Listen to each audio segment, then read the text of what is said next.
Hey guys, this is Dan with Gears and Gadgets. Thanks for tuning in. I posted a video recently with an interview that I did with Brock St. Clair, who is one of the Harley-Davidson Find Your Freedom interns from a program they ran 2 years ago where they just gave motorcycles to 8 college students and let them ride for a summer. And lo and behold, I think this is going to turn into a bit of a series. So with that being said, I do have another intern here on the channel, and I will just go ahead and let her introduce herself. My name is Meghan Glova. How you may know me is I was one of the 2018 Find Your Freedom interns for Harley-Davidson. I am now living in Bend, Oregon as a news reporter, so still got some on-camera presence going on there, but yeah, different job. That Find Your Freedom internship, that was 2018, mid-2018. How old were you when you were in that program? I was 22, and I'm now 24. How did Harley-Davidson find you exactly for this internship? I really was looking for a full-time job at the time, and nothing was coming along, especially reporting jobs are kind of hard to come by. So I started to move over looking for internships instead, just hoping it would lead to something full-time. And my mom actually heard about the Find Your Freedom internship on the radio in Charlotte and said, hey, why not? You have to edit a video as an application. You already do that for work pretty consistently, so why not? Worth a shot. Watching those videos, to me, it was interesting because you had a Softtail Slim, which is like a 650-pound motorcycle. It is indeed. Is like pretty incredible. But before we get to that, did you find the Rider Academy to be like really a daunting thing to have to go through getting on a bike for the first time? It was, mostly because I don't think I realized it was a pass-fail sort of thing. I thought it was just more of an open learning process, but I mean, understandably so, it should be a pass-fail thing because once you get on the road, there's really no pass-fail. It's kind of just, either safe or not safe.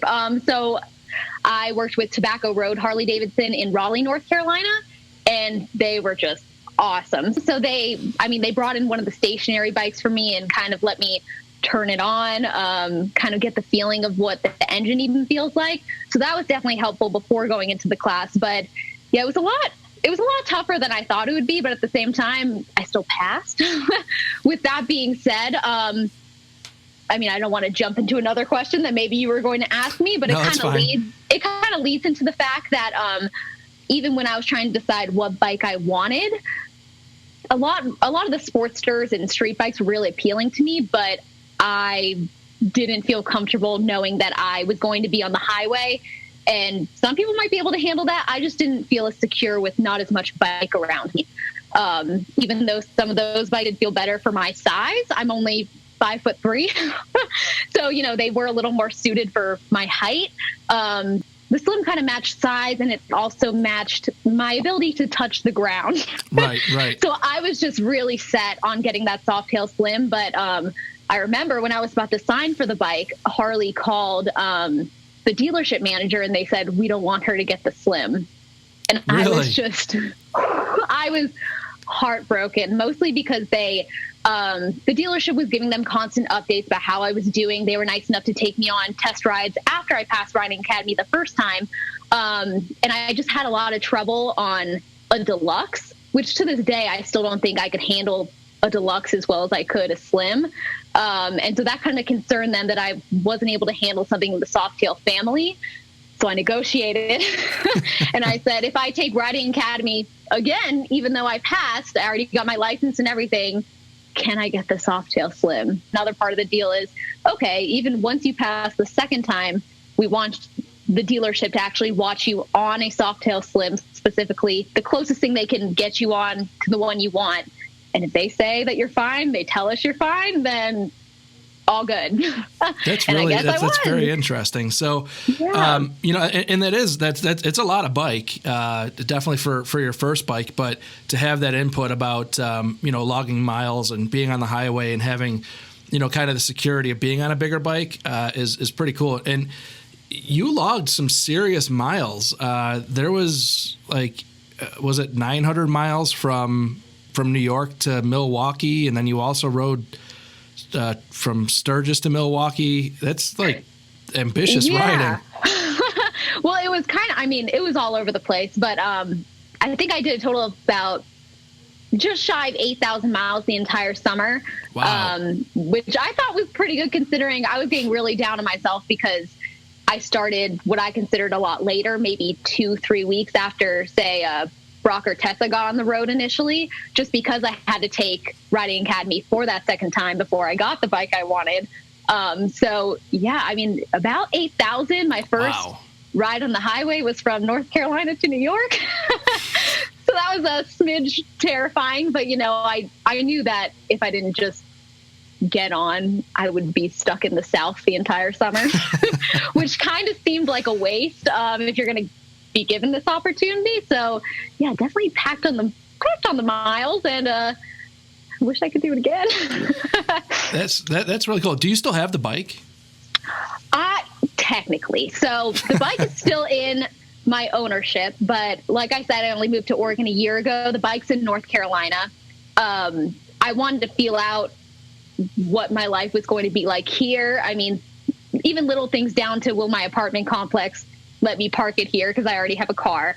And little did I know that I was like, I'm moving to the West Coast. It's going to be warm 12 months a year. And I didn't know Bend, Oregon was a more mountainous part of the West Coast. So weather doesn't necessarily work in my favor as much as I'd like. So yeah, it's still North Carolina. I've kind of been up in the air exactly what I'm going to do with it, if I'm going to get it out here, what the best choice is. That's a lot of commitment to start shipping motorcycles around the country. So, I certainly understand that completely. So I'm not a huge fan of people talking about like the whole women thing. Like sometimes I feel like it's kind of like patronizing in and of itself to talk about, but I'll kind of put it this way. I have a 3.5, almost 4-year-old daughter. And when I was wrenching in the garage maybe 2 months ago or so, she turned to me and she was like, "Daddy, girls can do anything," because she was pretending to fix my car. And it's something that'll stick with me for the rest of my life. But then there was a part of me that when she said that, I'm like thinking to myself, like, why?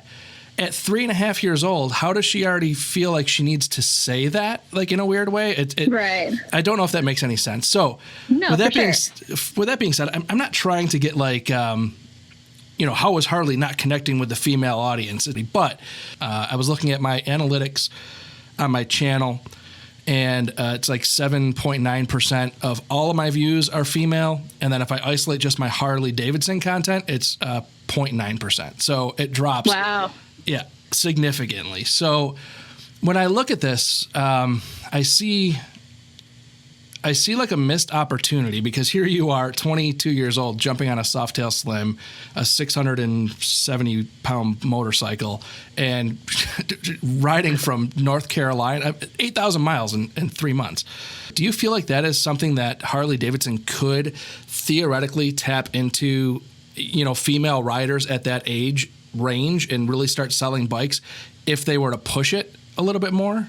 Most definitely. I think kind of the problem around that isn't all Harley-Davidson's fault. I think a lot of it is just media, kind of the fact that it's a sex appeal thing. Like, when you think of women in motorcycles, it's probably just going to either be a sexy photo shoot, or it's going to be a woman riding on the back of her husband, boyfriend's dad's motorcycle.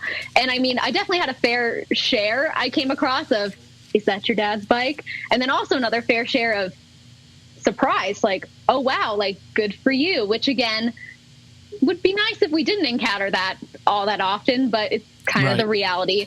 I feel like Harley-Davidson, they kind of fought those stereotypes by choosing someone who went completely against their average stereotype, if that makes sense. Like, at least just from what they could see in my application video, they can tell I'm a short, blonde, sorority, sports reporter female.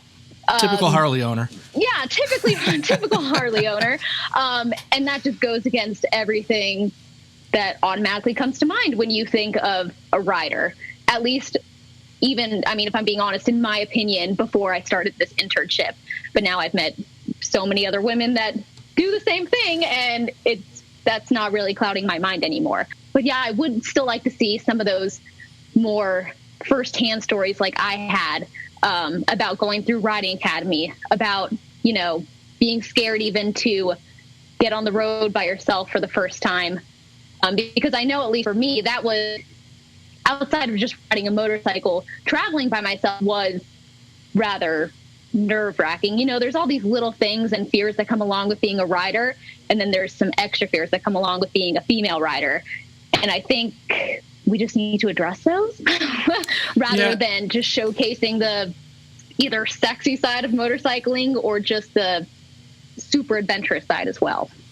But it's interesting to hear that you think that, they certainly could kind of hit that market and maybe be successful in doing so. And I think some of those groups you talk about, it's very interesting timing, because on my way home from work today, Harley-Davidson, they just came out with a podcast.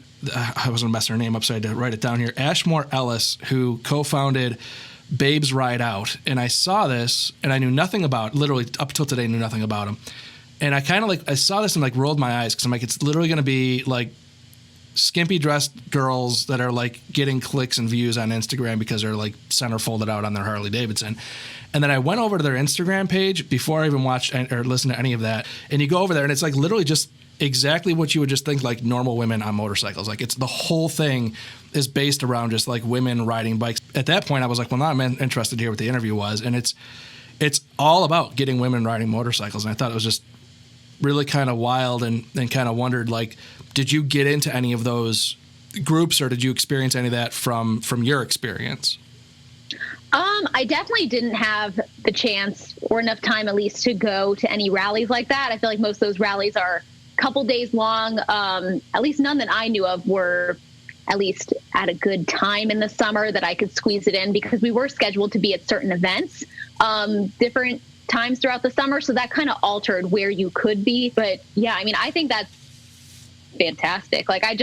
Even the fact that they're covering that, I think is super amazing, because they're covering another side of riding. So Brock said, I asked him if he thought that the internship was successful in a mindset of social media connection. And his response to that was that he didn't think that was Harley's intention. I feel like they maybe didn't manage the expectation of everybody else out in the world that heard of this program and was like, oh, this is going to be really cool to follow these 8 younger people through their not just 3 months of Harley riding, but through their journey of Harley-Davidson ownership. So what I thought they would do is take 8 people who obviously have a multitude of video production skills, personalities, run through a few months, and then say, we're going to cherry pick a couple of these people that were really, really good at what they did, their craft and storytelling, and offer them, maybe a 1-2 year contract to just continue this. And worst case scenario, it's just an expansion of that experiment. And best case scenario, they end up with 3 million subscribers, and that just becomes their job. And now they're, forever supported by Harley. So I was kind of surprised not to see that avenue. And, maybe you would know more. Did they offer an avenue like that, at least to you in your experience? Not directly. I would say once the internship ended, just the fact that me and a few other interns would remain in random contact made me think, oh, maybe, especially since I'm graduating, it's possible, but nothing was definitely ever suggested or put on the table that was an option. I think it would have been a great idea. I think the barrier was that people had to go back to school. There was people like me who were done with school, but there was also a handful that, still had to just pick up where they left off. So, I think could have gone either way. Do I think it's a missed opportunity necessarily? No, because I think they could have taken what they learned from that summer and brainstormed rather than continuing with something they're not even sure is going to pan out. I thought in the back of my mind, hey, maybe it'll be like a every 5 years type of thing. It was for the 115th anniversary. Maybe they'll do it for 120. But yeah, we never actually heard if it's going to happen again. And clearly none of us actually pursued anything like that after the fact. And I heard your reference. You say that because I heard your reference in your 115th ride where you said, and I will hopefully see you at the 120th anniversary. So if Harley-Davidson is listening, I think that's something they should, I think it would be interesting to maybe even bring back a few of the interns just as like a a fun little throwback thing. But it would be interesting to see you guys kind of come back out of the woodwork for that. Everybody's basically telling me in the comments, they're like, hey, I totally forgot about these guys. Like, I totally forgot about them. Reasonably so. Yeah, and it's not an offensive thing. It's like there was just, it came, it went, and then, it's 2 years ago now, which is insane to think. So, yeah, I don't know. Do you want to plug your Instagram or? Sure. I mean, if you just want to see beautiful scenes of Oregon, probably not on a motorcycle for now, then I am at Megster Begster on multiple platforms. So thank you very much, Meghan, for coming on the channel and sharing your experience. It's definitely interesting to get a female perspective, but just the perspective in general from younger riders that spent time with the brand and those experiences. So I'm very grateful for the time that is spent on my channel here. I'm just a guy on YouTube.